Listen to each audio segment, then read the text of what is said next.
Movie की शुरुआत में हमें एक लड़के को दिखाया जाता है जिसे एक मछुआरे ने समुद्र में से निकाला था। दरअसल वह मछुआरा जब समुद्र में मछली पकड़ने के लिए जा रहा था, तभी उसे समुद्र में एक कॉफिन मिलता है। जैसे ही वह उस कॉफिन को खोलता है, उसके अंदर एक मरी हुई औरत और एक जिंदा बच्चा मिलता है। वह आदमी उस बच्चे को निकालकर अपने पास रखने का फैसला करता है। कुछ साल बाद हमें वही बच्चा पर्सियस के रूप में दिखाया जाता है, जो अब काफी बड़ा हो चुका था। वह काफी उदास था क्योंकि उसे पता था कि जिसके साथ भी वह रह रहा है वे उसके असली माँ बाप नहीं हैं। अब उनके घर में एक और बच्चा आने वाला था। उसे डर था कि इस बच्चे के आने से उसके माँ बाप उसे प्यार करना बंद कर देंगे, लेकिन उसके पिता कहते हैं, इस बच्चे के आने के बाद भी हम तुम्हें उतना ही प्यार करेंगे जितना हम तुम्हें आज करते हैं। इसके बाद हमें सीधा 12 साल आगे का सीन दिखाया जाता है, जहां पर्सियस अब जवान हो चुका था और वह भी अपने पिता की तरह एक मछुआरा बन गया था। एक दिन वह मछली पकड़ते वक्त आर्गस के सिपाहियों को देखता है, जो गॉड ज्यूस की बनाई हुई एक बहुत ही विशालकाय मूर्ति को पानी में गिरा देते हैं। दरअसल आर्गस का राजा ऐसा करके गॉड को चुनौती दे रहा था, लेकिन जैसे ही वह मूर्ति पानी में गिरती है, समुद्र में हलचल होने लगती है। थोड़ी ही देर में पानी के अंदर से कुछ उड़ने वाले जीव बाहर आ जाते हैं, जो एक एक करके उन सिपाहियों को मारना शुरू कर देते हैं। उन सभी को मारने के बाद वे जीव एक जगह इकट्ठा होकर एक छाया मूर्ति बनाने लगते हैं। वह कोई और नहीं बल्कि काली दुनिया का देवता हेडेस था। हेडेस पर्सियस की कश्ती पर हमला कर देता है, जिससे उनकी कश्ती पानी में डूबने लगती है। पर्सियस का पूरा परिवार कश्ती के अंदर फंस जाता है। वह उन्हें बचाने की बहुत कोशिश करता है, लेकिन किसी को भी बचा नहीं पाता और वापस पानी के ऊपर आ जाता है। वह जोर जोर से रोने लगता है। ऊपर देवताओं की सभा में स्वर्ग के देवता ज्यूस अपनी मूर्ति को इंसान द्वारा गिरता हुआ देखकर बहुत ही ज्यादा गुस्सा हो जाता है, क्योंकि उसने ही इंसानों को बनाया, उन्हें प्यार किया और आज वे उसी के साथ गद्दारी कर रहे हैं। तभी वहाँ हेडेस आ जाता है।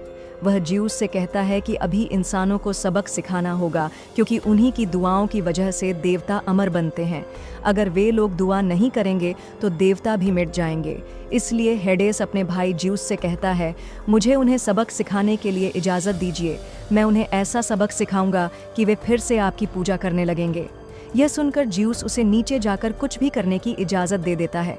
इधर आर्गस के कुछ सिपाही समुद्र से युद्ध से लौटते समय पर्सियस को लेकर अपने राज्य में आते हैं। वे उसे राजा सेफियस के दरबार में ले जाते हैं, जहां लोग देवताओं के खिलाफ उनकी जीत का जश्न मना रहे होते हैं। इसी दौरान हम आर्गस की राजकुमारी एंड्रोमेडा को देखते हैं, जो पर्सियस को पीने के लिए जाम देती है, लेकिन सिपाही पर्सियस के हाथ से वह ग्लास फेंक देते हैं। राजकुमारी एंड्रोमेडा के इस व्यवहार को देखकर जब सभी लोग उनकी तारीफ और देवताओं की बुराई कर रहे होते हैं, तभी अचानक काली माया के साथ हेडेस प्रकट होता है। वह अपनी शक्तियों का इस्तेमाल करके कई सिपाहियों को मार देता है और रानी कैसियोपिया की सुंदरता छीन लेता है, क्योंकि उसने देवताओं का अपमान किया था। गुस्से में पर्सियस एक तलवार उठाकर हेडेस पर हमला करने की कोशिश करता है, लेकिन लो नाम की एक औरत अचानक प्रकट होकर उसे रोक लेती है और कहती है, यह सही समय नहीं है। हेडेस वहां मौजूद सभी लोगों को चेतावनी देता है, जब 10 दिनों बाद सूर्य ग्रहण होगा, तब मैं अपने सबसे खतरनाक राक्षस क्रैकन को आर्गस को नष्ट करने के लिए भेजूंगा। यदि शहर के लोग जीवित रहना चाहते हैं तो उन्हें राजकुमारी एंड्रोमेडा की बलि देनी होगी। जाने से पहले हेडेस पर्सियस को यह भी बताता है कि वह ज्यूस का बेटा है। इसके बाद पर्सियस को ड्रैको नाम का एक सिपाही मारने लगता है, क्योंकि पर्सियस एक देव मानव है। लेकिन तभी वहां पर राजा आकर उसे रोक लेता है। वह पर्सियस से मदद मांगता है कि तुम किसी भी तरह हमें बचा लो, लेकिन पर्सियस कहता है, मैं तो बस एक मछुआरे का बेटा हूँ, इसलिए मैं आपको नहीं बचा सकता। इसके बाद पर्सियस को वहां की जेल में डाल दिया जाता है। थोड़ी देर बाद लो नाम की वही औरत पर्सियस से मिलने आती है। उसे एक देवता से श्राप मिला था कि वह चाहकर भी कभी मर नहीं सकती। वह पर्सियस को बताती है, तुम सच में ज्यूस के बेटे हो। फिर वह बताती है कि एक बार राजा एक्रिसियस ने पहली बार देवताओं के साथ जंग की शुरुआत की थी। उसे सबक सिखाने के लिए ज्यूस ने उसका भेष बदलकर रात में उसकी पत्नी के साथ संबंध बनाया। लेकिन जब एक्रिसियस को यह बात पता चली, तो जैसे ही वह अपने कमरे में पहुंचा, ज्यूस वहां से उड़कर चला गया। उसी समय ज्यूस की पत्नी से एक पुत्र संतान जन्म लेता है, पर्सियस। यह देखकर एक्रिसियस अपनी पत्नी और नवजात शिशु पर्सियस को एक लकड़ी के बक्से में बंद कर समुद्र में फेंकने ही वाला होता है। तभी ज्यूस अपनी शक्ति से उसे एक राक्षस में बदल देता है। प्रेजेंट टाइम में लो पर्सियस को बताती है कि अगर वे क्रैकन को हराना चाहता है तो उन्हें स्टाइगियन विचेस से उसकी कमजोरी के बारे में पता करना होगा, क्योंकि केवल स्टाइगियन विचेस ही हैं जो उसे हराने का राज जानती हैं।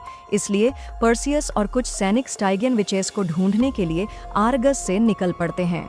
इसी बीच हमें आर्गस के नीचे एक छुपी हुई जगह दिखाई जाती है, जहां पर श्रापित राजा एक्रीसियस, जो अभी भी जिंदा था, उसके पास हेड्स मिलने आता है। हेड्स एक्रीसियस को बताता है कि ज्यूस का बेटा अभी भी जिंदा है। इसलिए हेड्स राजा एक्रीसियस से कहता है, तुम्हें उसे मारना होगा, और वह एक्रीसियस को अपनी कुछ शक्तियां भी दे देता है, जिससे एक्रीसियस पहले से ज्यादा शक्तिशाली बन जाता है। उधर सफर करते हुए रास्ते में दो शिकारी भाई मिलते हैं और वे लोग बताते हैं कि वे भी उनके साथ जाना चाहते हैं और उनकी मदद करना चाहते हैं। वे सब एक जगह रुकते हैं जहां वे लोग रात बिताते हैं।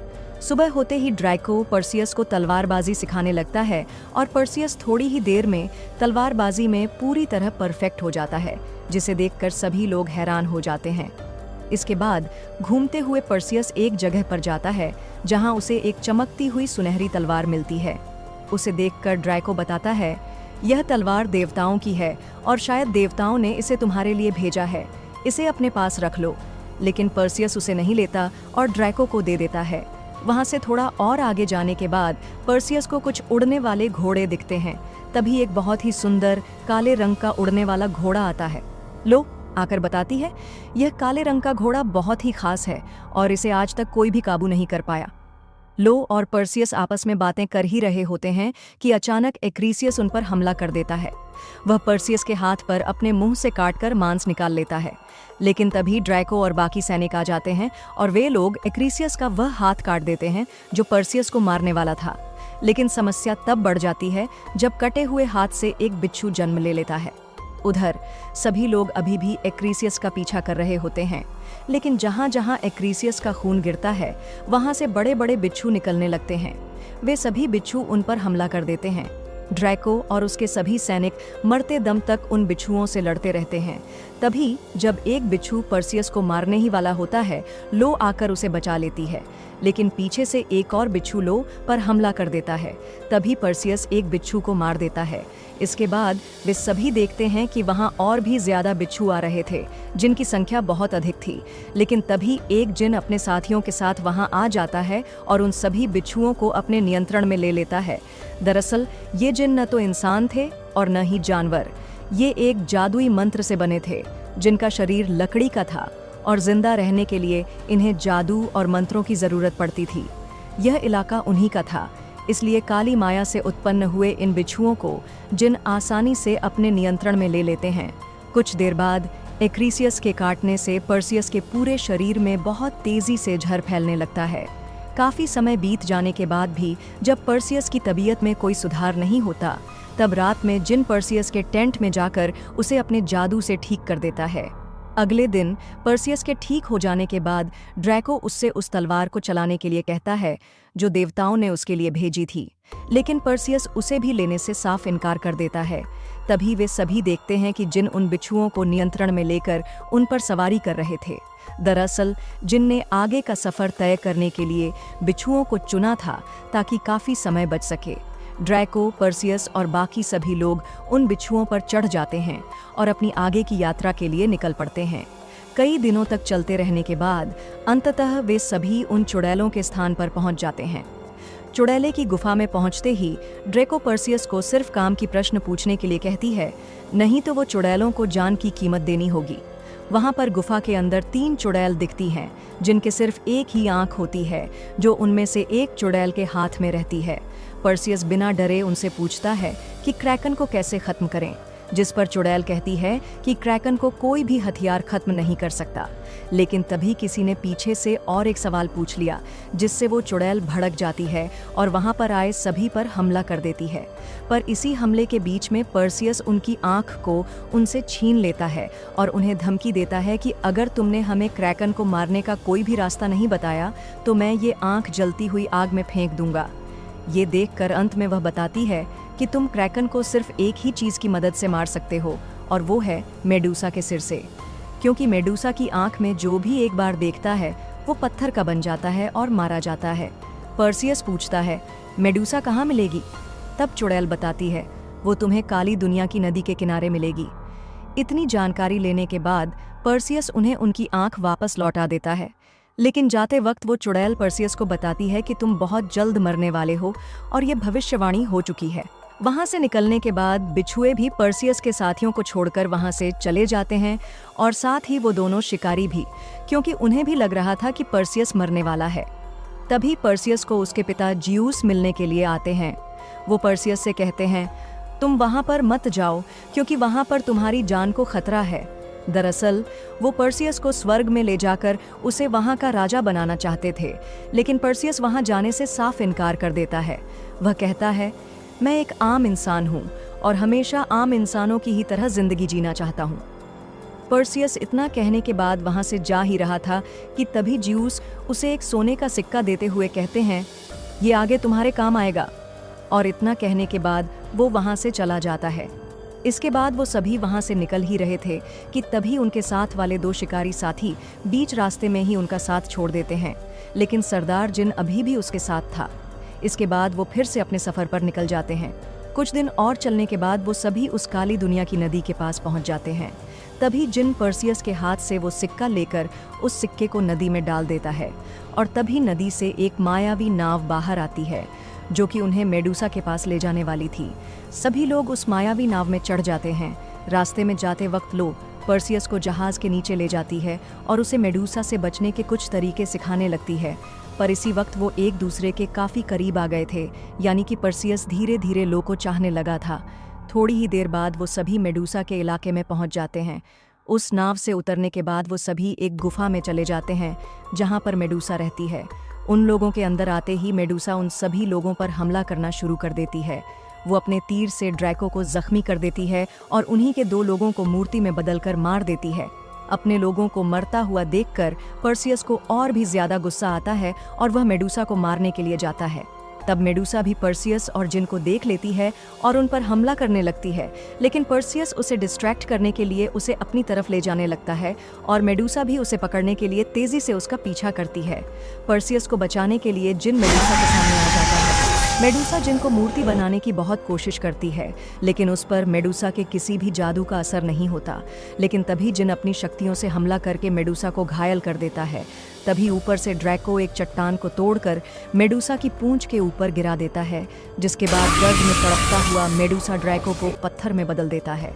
और तभी पर्सियस गुस्से में आकर अपनी तलवार से मेडूसा का गला काटकर धड़ से अलग कर देता है। इसके बाद पर्सियस मेडूसा के सिर को लेकर बाहर आता है, जहां पर लो उसका इंतजार कर रही थी।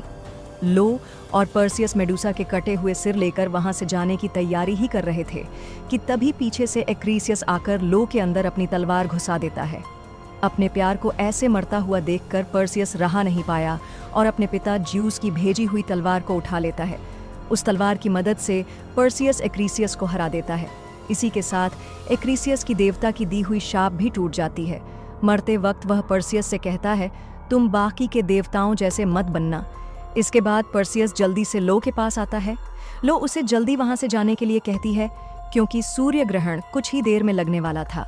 पर्सियस को वहां से आर्गस ले जाने के लिए जियूस की भेजी हुई घोड़ा भी आ जाता है। लो की मारने के बाद पर्सियस उस घोड़े के ऊपर बैठकर आर्गस की तरफ जाने लगता है। दूसरी तरफ हेडेस अपने भाई जियूस को उल्टा सीधा गलत समझाकर अपने रक्त से बने क्रैकन को आजाद करने की इजाजत मांगता है और जियूस भी उसे ऐसा करने की अनुमति दे देता है। अब हेडेस क्रैकन को आर्गस के लिए रवाना कर देता है। उधर आर्गस में क्रैकन को आते देख वहां के सभी लोग राजकुमारी को महल से बाहर ले आते हैं ताकि वे उसकी बलि देकर अपनी जान बचा सकें। लोग राजकुमारी को आगे लाकर उसे लकड़ी के खंभों में बांध देते हैं। उसी वक्त क्रैकन भी वहां पहुंच जाता है और आते ही चारों तरफ भगदड़ मचाकर तबाही करने लगता है। ऊपर स्वर्ग में जियूस को भी पता चल जाता है कि हेडेस ने उसके साथ गद्दारी की है। हेडेस को इस बात का गुस्सा था कि जियूस ने उसे अंधेरी दुनिया में भेजकर स्वयं स्वर्ग का राजा बन लिया था। अब हेडेस स्वर्ग का राजा बनकर पूरी दुनिया पर राज करना चाहता है, लेकिन ज्यूस उसे याद दिलाता है कि नीचे अभी भी एक देव मानव मौजूद है जो तुम्हें ऐसा कभी नहीं करने देगा। नीचे जब पर्सियस आर्गस पहुंचता है तभी हेडिस अपने उड़ने वाले जीवों को उसके पीछे लगा देता है। वे पर्सियस के हाथ से मेडूसा का सिर छीन लेते हैं और पर्सियस उसे वापस लेने के लिए उनका पीछा करने लगता है। तभी शिकारी भाई वहां आकर अपने पालतू बिच्छुओं की मदद से पर्सियस का साथ देते हैं। बहुत जल्द क्रैकन भी पूरी तरह से पानी से बाहर निकल आता है, जो दिखने में बेहद खौफनाक था। मौका देखकर पर्सियस उस जीव से मेडूसा का सिर छीन लेता है और जैसे ही क्रैकन राजकुमारी पर हमला करने वाला होता है, पर्सियस जल्दी से मेडूसा का कटा हुआ सिर उसकी ओर कर देता है। जैसे ही क्रैकन मेडूसा की आंखों में देखता है, वह धीरे धीरे पत्थर में बदलने लगता है और कुछ ही देर में पूरी तरह से पत्थर में तब्दील होकर मर जाता है। क्रैकन के मरने के बाद हेडिस फिर से प्रकट होता है और कहता है कि देवता कभी मर नहीं सकता। यह सुनते ही पर्सियस अपने तलवार और ज्यूस की शक्ति का इस्तेमाल करके उसे वापस अंधेरी दुनिया समुद्र की गहराइयों में भेज देता है। इसके बाद वह सीधे राजकुमारी को बचाने के लिए पानी में कूद जाता है। अंत में हमें दोनों को समुद्र के किनारे बेहोश पड़े हुए दिखाया जाता है, जहां कुछ देर बाद वे होश में आते हैं। राजकुमारी पर्सियस से आर्गस का राजा बनने के लिए कहती है, लेकिन पर्सियस मना कर देता है और कहता है, मैं अच्छा राजा नहीं बल्कि आप अच्छी रानी बनेंगी। इसके बाद पर्सियस वहां से चला जाता है और उसी जगह पहुंचता है जहां ज्यूस की विशाल मूर्ति बनी हुई थी। तभी वहां ज्यूस आता है और पर्सियस उससे कहता है, हेडिस अभी मरा नहीं है, मैंने उसे फिर से उसकी काली दुनिया में भेज दिया है। इस पर ज्यूस कहता है, वह इंसानों की कमजोरी का फायदा उठाकर उन पर हावी होता है, लेकिन अब मुझे यकीन है कि जब तक तुम उनके साथ हो वह तुम्हारा कुछ नहीं बिगाड़ सकता। इसके बाद ज्यूस वहां से जाते हुए लोगों को फिर से जिंदा कर देता है। इसी के साथ यह मूवी यहीं खत्म हो जाती है।